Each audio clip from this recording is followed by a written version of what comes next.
परम शांति।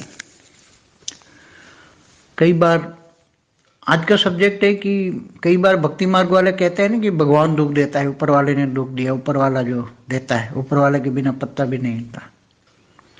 तो देखो ये पूरा ब्रह्मांड कैसे चलता है उसकी एक आपको झलक दिखा देता। ये ब्रह्मांड पूरा जो चलता है कौन चलाता है? स्थूल होता नहीं। ब्रह्मांड के 3 भाग पहले समझो। एक निराकारी दुनिया, परमधाम जिसको कहते हैं, निराकारी आत्माएं वहां रहती है। फिर आकारी दुनिया, तो आकारी दुनिया में शिवपुरी, विष्णुपुरी, ब्रह्मापुरी नीचे आती हैं। फिर इसके नीचे 7 लोक आते हैं जहाँ सूक्ष्म जगत वाले रहते हैं, आकारी आत्माएं रहते हैं। आकारी रूप में 3 तत्वों की दुनिया होती है। और नीचे, इससे नीचे 7 लोक से नीचे स्थूल वतन मतलब धरती लोक पर मनुष्य रहते हैं, और धरती से नीचे 7 पाताल लोक में असुर रहते हैं। ये ब्रह्मांड की एक रचना हुई है, मतलब रचना करते करते होते गए। अब क्या भगवान दुख देता है मनुष्य को, चाहे किसी को भी, किसी भी जीव आत्मा हो, चाहे प्राणी हो, एक पशु पक्षी हो, क्या उनको दुख देता है भगवान? भगवान तो जो क्रिएटर है वो निराकार परब्रह्म परमेश्वर निर्गुण निराकार, वो तो परमधाम में रहता है। वो तो किसी के बीच में इंटरफियरेंस भी नहीं करता। वो तो उसने निराकार ने एक आकारी रूप रचा जिसका नाम रचा आदि शिव, और आदि शिव ने आदि शक्ति बनाई, आदि शिव शक्ति। आदि शक्ति ने दोनों ने मिलकर आज पूरा ब्रह्मांड चला रहे। ब्रह्मा द्वारा सृजन, विष्णु द्वारा पालना और शंकर द्वारा विनाश। तो क्या ये डायरेक्ट 3 मेन त्रिदेव बनाए, सतोर जो तमो तीनों के द्वारा गुण बनाए?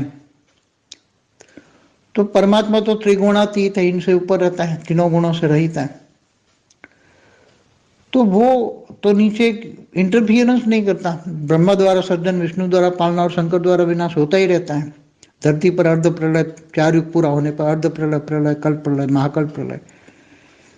तो क्या हर कोई जीव को परमात्मा दुख देता है? नहीं। अपने कर्मों के हिसाब किताब से स्थूल वतन में फंस जाती हैं, दुखी होती हैं।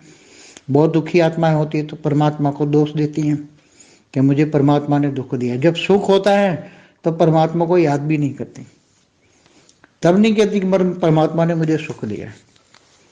इसलिए ये मनुष्य आत्मा बेचारी फंस जाती है, माया में फंस जाती है, ज्ञान नहीं होता, अज्ञान रूपी अंधेरे में डूब जाती है। तब परमात्मा को दोष देती हैं कि भगवान ने मेरे साथ अन्याय किया, मुझे धोखा दिया, ये किया।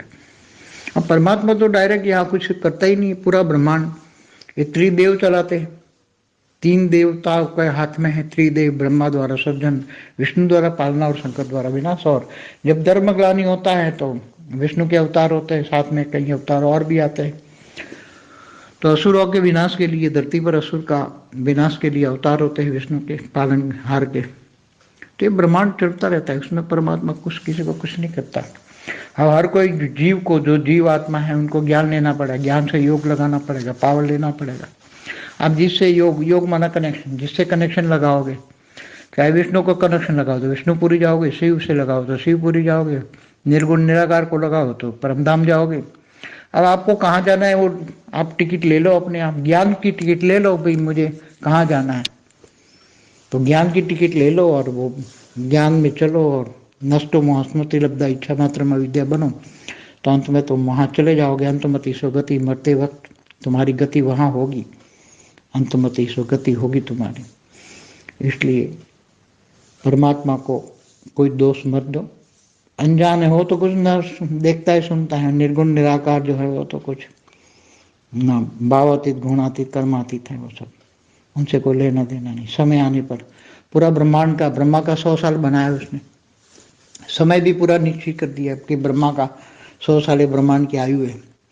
उसमें धरती पर 4 युग होता है, सतयुग, त्रेता, द्वापर, कलयुग। उसमें अर्ध प्रलय होता है। फिर ऐसे युगोत्तर अर्ध प्रलय पर प्रलय होता है, मनवंतर बोलते हैं। ऐसे 14 मनवंतर पर कल्प प्रलय होता है। फिर अंत में महाकल्प प्रलय होता है। तो ये सब, ये पहले ही ड्रामा में, पहले ही पूरे ब्रह्मांड का एक फिक्स होता ही है कि ऐसा होगा।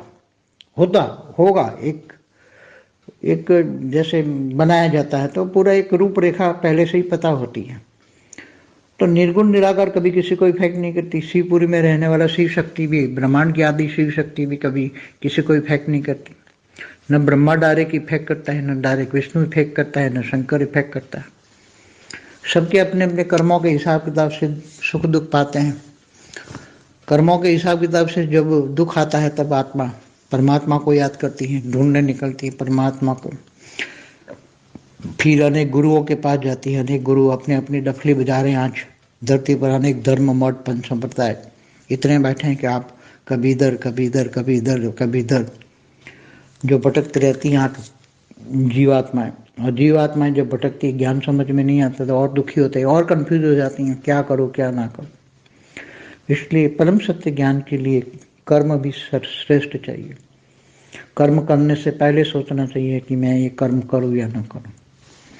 ज्ञान मार्ग में तो सोचने से पहले सोचना है, मगर यहाँ तो अभी जो ज्ञानी बन जाता है, ज्ञान स्वरूप बन जाता है, तो सोचना स्वरूप नहीं बनना है।